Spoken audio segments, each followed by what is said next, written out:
Bullies stops black woman from boarding, then learns it's her jet. Instantly fired. More stories like this. Subscribe. Story Tira Sleek.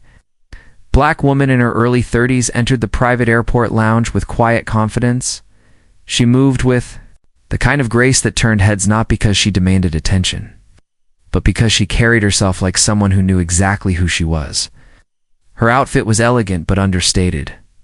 Crisp ivory trousers, a tailored navy blouse, and a soft, gray shawl draped neatly over her shoulders. In one hand she held a slim tablet. Her other hand adjusted her sunglasses as she walked toward the private jet terminal, heels tapping softly against the polished floor. Behind the check-in desk, two airline staffers exchanged glances, then leaned in toward each other with hushed voices laced in judgment. She must be lost. One whispered with a chuckle. The other raised an eyebrow. This isn't a commercial flight. She can't afford this plane, the first one added, almost amused. They didn't bother hiding their smirks before she could reach the glass door that led to the tarmac.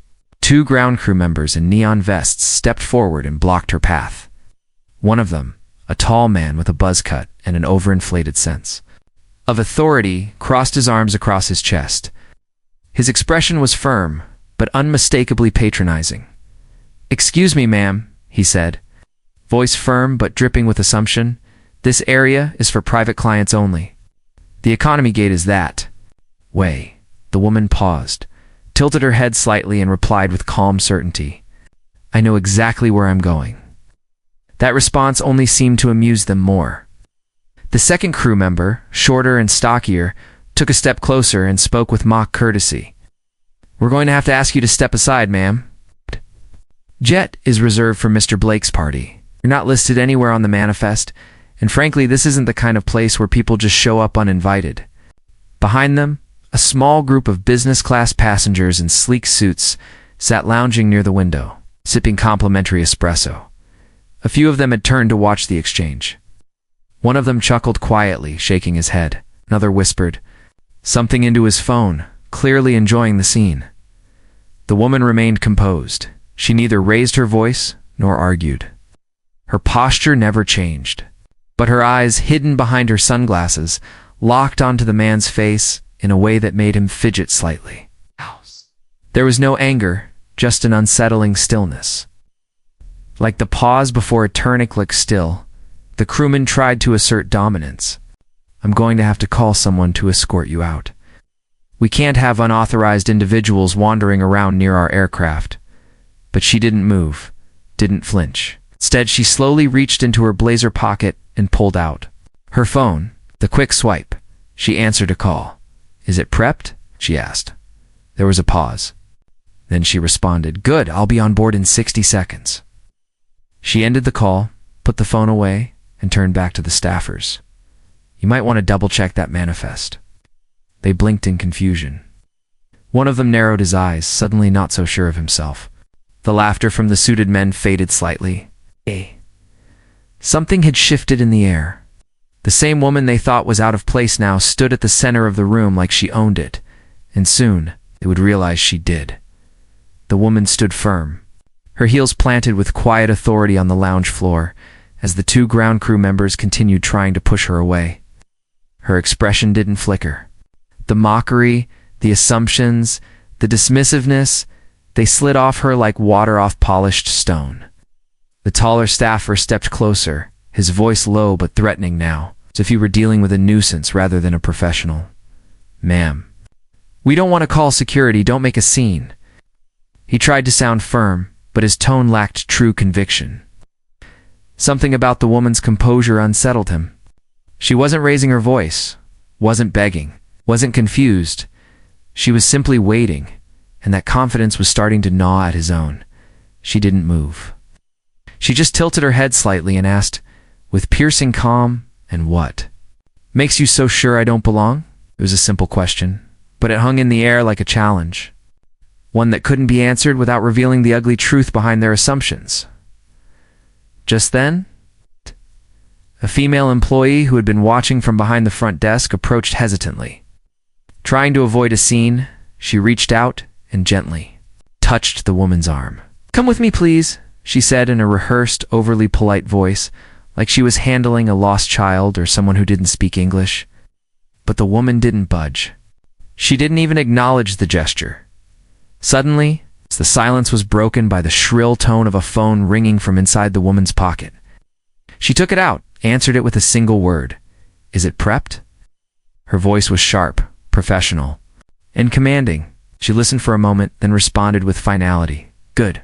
I'll be on board in 60 seconds."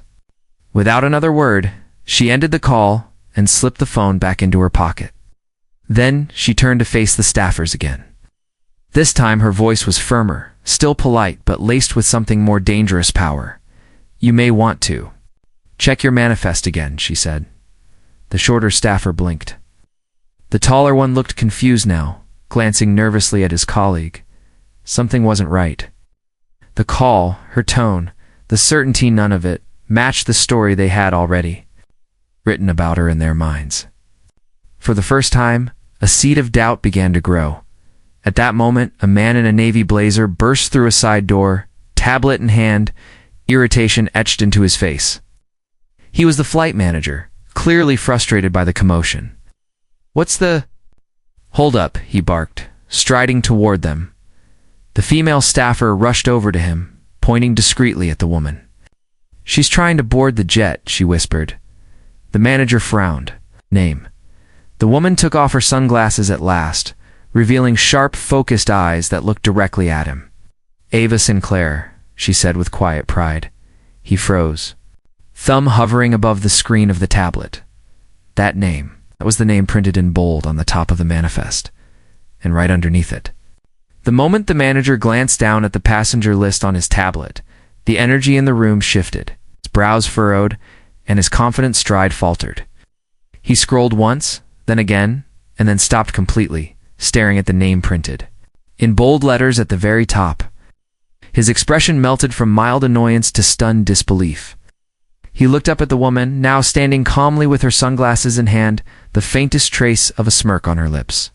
His voice cracked as he spoke, hesitant, almost fearful. "Wait, you're Ava Sinclair?" She took one deliberate step forward and slowly slid her sunglasses into her bag. Her gaze locked on his, steady and unblinking. "CEO," she said with poised clarity.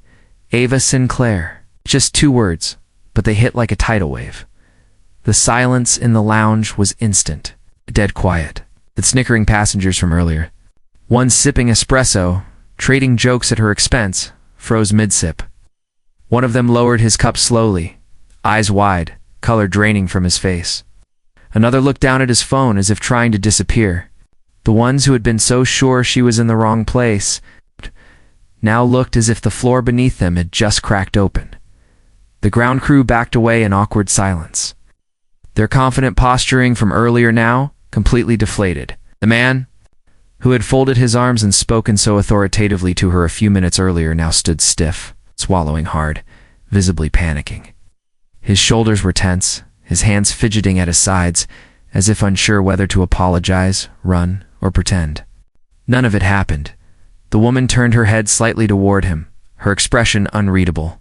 "What's your name again?" she asked, her voice soft but unmistakably sharp.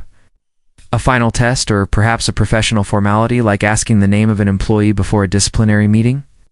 The question hung in the air like a blade. He stammered, voice barely audible. ... Ethan. She offered a tight, polite smile that didn't quite reach her eyes. Right? Nothing more. No threat. No raised voice. Just that one word, calm, controlled, and cutting. Then, without another glance, she stepped forward. The staff parted like the sea, stepping back in silence as she walked past them, her heels clicking softly against the polished floor. The sunlight glinted off the sleek fuselage of the jet outside, the one they'd insisted she didn't belong near. The same jet she owned, not just the aircraft, but the company itself. Inside the jet's cabin, a crew was already waiting. Door open, ready for her arrival. The logo embroidered into the headrest of every seat bore the same initials as the name on the manifest.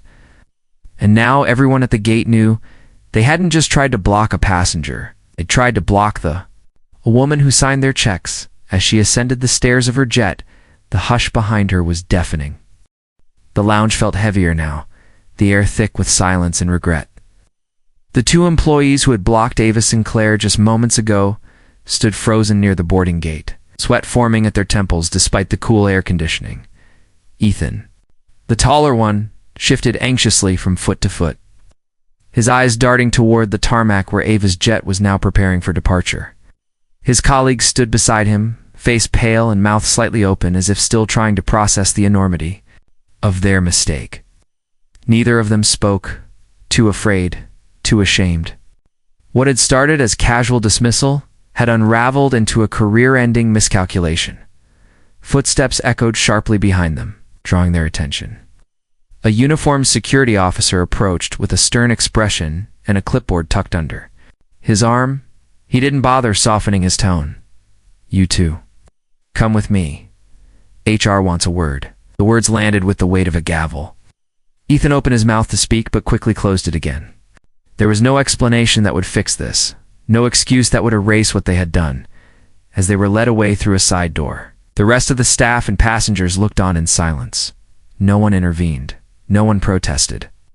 The laughter from earlier had vanished, replaced by an uneasy respect for the woman they had all underestimated. She hadn't needed to raise her voice.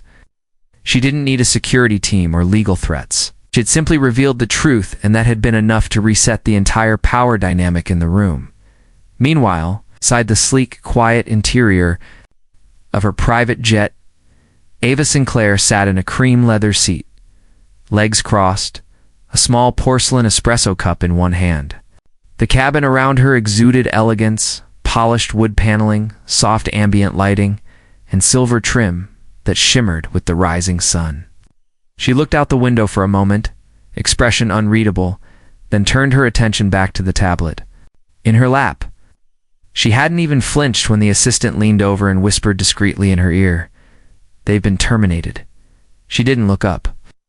"Good," she said simply, her voice cool and precise. "No room for ignorance. In my skies?" She tapped her screen and began scrolling through her next meeting brief, already moving on.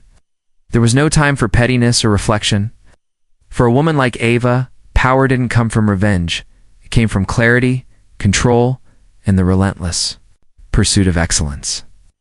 She had built her empire brick by brick, fought her way through boardrooms, glass ceilings, and backhanded compliments. What happened today? Just another reminder of why she carried herself the way she did. The engines roared softly to life as the jet prepared for takeoff. The sun kissed the edge of the runway, and the cabin vibrated slightly with momentum. Ava took one last sip of her espresso, exhaled, and returned her focus to her work. And somewhere, far behind her, the lounge stood as a silent monument to a lesson learned too late.